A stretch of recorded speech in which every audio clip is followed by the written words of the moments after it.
Leader का जन्मजात गुण क्या हो सकता है? आखिर जो लोग नेता बनते हैं या नेतृत्व करते हैं या अगुवाई करते हैं, सेनापति बनते हैं, सैनिक बनते हैं और सैनिक में भी सेनापति बनते हैं, यानी किसी भी क्षेत्र में जो लीडर है जिसके अंदर नेतृत्वकर्ता का गुण है, वे गुण क्या है? क्या आप उन्हें जानते हैं? नमस्कार, आप देख रहे हैं साहित्य तक के बुक कैफे का एक दिन एक किताब कार्यक्रम। मैं हूं जयप्रकाश पांडे और आज मैं जिस पुस्तक के साथ उपस्थित हूं उसका नाम है वफादारी, ईमानदारी, जिम्मेदारी। यही वो गुण है जो किसी नेतृत्वकर्ता को नेतृत्वकर्ता बनाता है, यानी लीडर बनाता है। इस पुस्तक के लेखक हैं lieutenant general KJS tiny Dhillon. Lieutenant general KJS tiny Dhillon retired सेवानिवृत्त जनरल हैं और वार रूम से बोर्ड रूम तक उन्होंने जो कुछ भी अनुभूत किया है एक नेतृत्वकर्ता का गुण यानी लीडर का गुण, उसे इस पुस्तक में उन्होंने संजोया है। ढिल्लो साहब कितने गाजी आए और कितने गाजी गए जैसी बेस्ट सेलिंग पुस्तक के लेखक हैं और इस पुस्तक में भी उन्होंने जो कुछ भी अनुभूत किया है उसे दर्ज करने की कोशिश की है। उनका कहना है कि दरअसल वफादारी, ईमानदारी और जिम्मेदारी ये केवल शब्द नहीं है, ये वैसे गुण हैं जिनके बिना कोई नेता बन नहीं सकता। यानी इन शब्दों को उन शब्दों के अर्थ से परे जाकर भी देखना चाहिए और ये किसी भी लीडर में जन्म के साथ तो होते ही हैं, समय और अनुभव के साथ भी इनमें निखार आता है। यानी जो नेता है जिसके अंदर लीडरशिप की क्वालिटी है वह जन्मजात दिखाई पड़ती है, चाहे वह किसी भी क्षेत्र में रहे, चाहे वह स्कूल में खेल रहा हो, चाहे वह नाटक कर रहा हो, चाहे वह मिट्टी खोद रहा हो, चाहे वह सैनिक के रूप में काम कर रहा हो, NCC में काम कर रहा हो।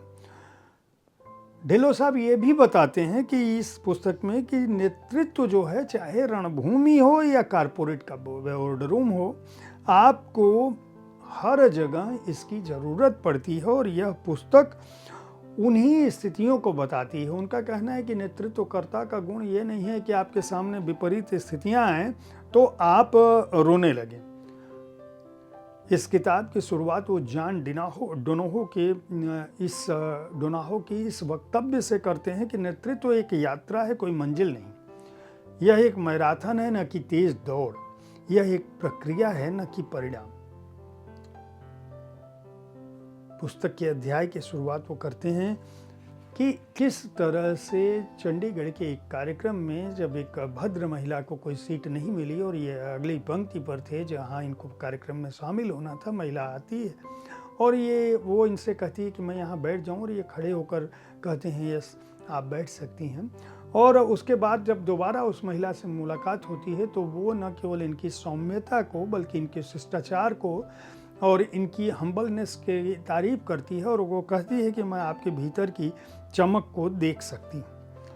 ढिल्लो साहब का कहना है कि दरअसल ये भीतर की जो चमक इनके अंदर आई थी वह सेना के कौशल ने, सेना के प्रशिक्षण ने, सेना की जो सेवा इन्होंने की थी वह उसके मूल में थी। उनका कहना है कि किस तरह से वो एक किशोर के रूप में उन्होंने नेशनल डिफेंस एकेडमी में शामिल हुए और जब वो एक जनरल के तौर पर सेवानिवृत्त हुए, इस बीच सेना ने उन्हें नेतृत्व के कई गुणों से रूबरू कराया था, जिसमें सिद्धांत बनाम व्यवहार। उनका कहना है कि सिद्धांत की बात हर समय काम नहीं करती। इस पुस्तक में वो व्यवहार क्या हो सकता है, गुण क्या हो सकता है, उनको एग्जीक्यूट करने का तरीका क्या हो सकता है, फंक्शनल अप्रोच क्या हो सकता है, बदलाव के लिए आप क्या कुछ कर सकते हैं, इनका भी उल्लेख करते हैं।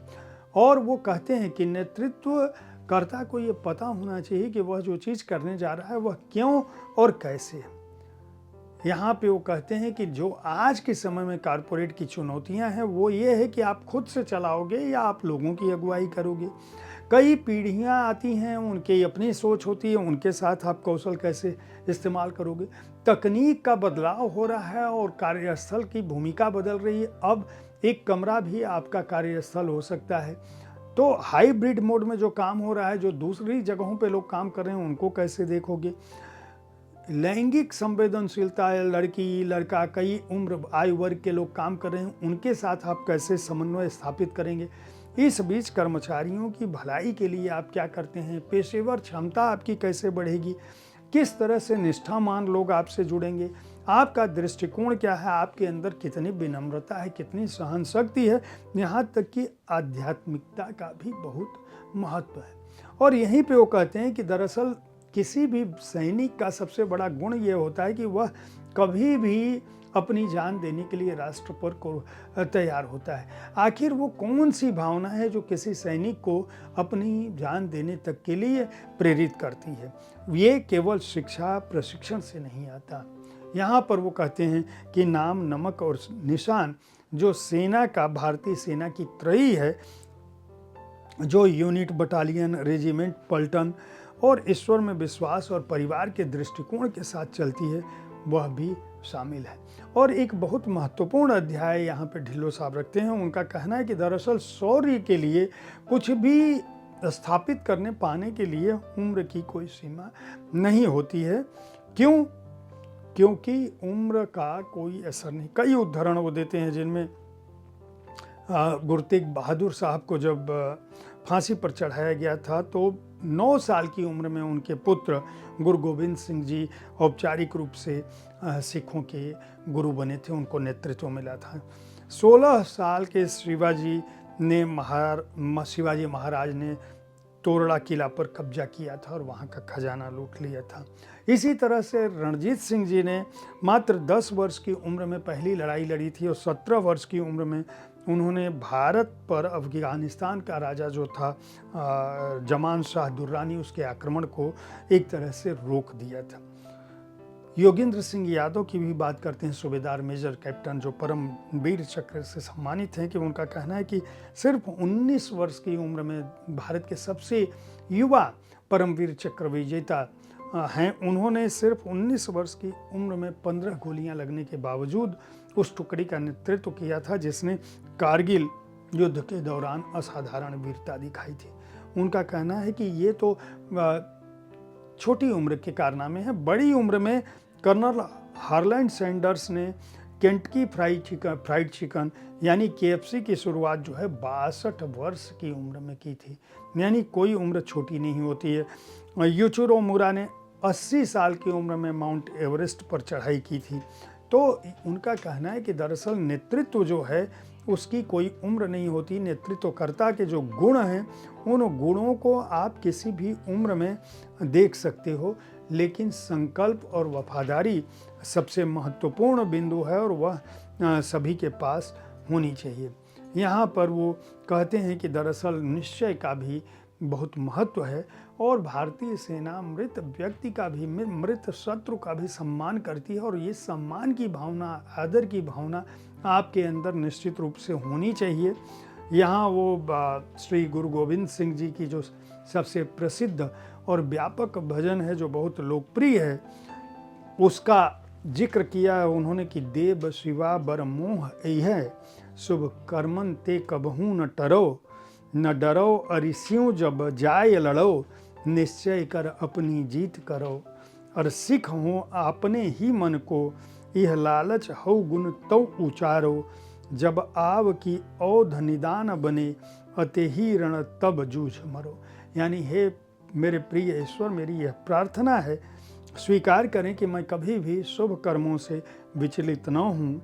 जब मैं युद्ध में हूँ तो शत्रु से भयभीत न हूँ और दृढ़ निश्चय के साथ विजयी हूँ।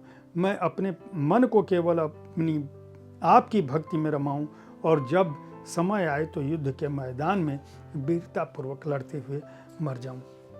इस पुस्तक के माध्यम से ढिल्लों साहब यह बताते हैं कि दरअसल जिम्मेदारी, वफादारी, कर्तव्य, ईमानदारी के बिना आप जीवन में कभी भी सफल नहीं हो सकते। बहुत सारी घटनाएं और बहुत सारे सत्य प्रसंग जो है इस जीवन के इस पुस्तक में शामिल हैं। दूसरे सैन्य अफसरों के जो अनुभव हैं, उनकी पत्नियों के जो अनुभव हैं, परिवार की क्या भूमिका है, यह भी इस पुस्तक में उन्होंने शामिल किया है। उनका कहना है कि सैनिक की जो सम्मान संहिता है कि मैं झुकता हूँ तब भी गर्व से खड़ा रहता हूँ, यह बात हमें सफलता के लिए माननी चाहिए।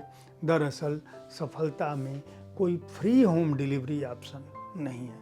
अगर आप जीवन में सफल होना चाहते हैं तो ऐसा नहीं है कि कोई मुफ्त में आपके घर पहुंचा देगा, उसके लिए आपको तैयारी करनी पड़ेगी। और यह पुस्तक जो है ढिल्लो साहब ने अंग्रेज़ी में लिखी थी, इसी नाम से जो प्रकाशित हुई थी, वफादारी, ईमानदारी और जिम्मेदारी। इसका हिंदी अनुवाद जो है आनंद कुमार राय ने किया है। मैं समझता हूँ प्रभात प्रकाशन ने इस पुस्तक को प्रकाशित किया है। 750 रुपये इसके हार्ड बाउंड संस्करण का मूल्य है। अगर आप अपने अंदर नेतृत्व गुण को विकसित करना चाहते हैं तो इस पुस्तक को खरीद कर पढ़ सकते हैं।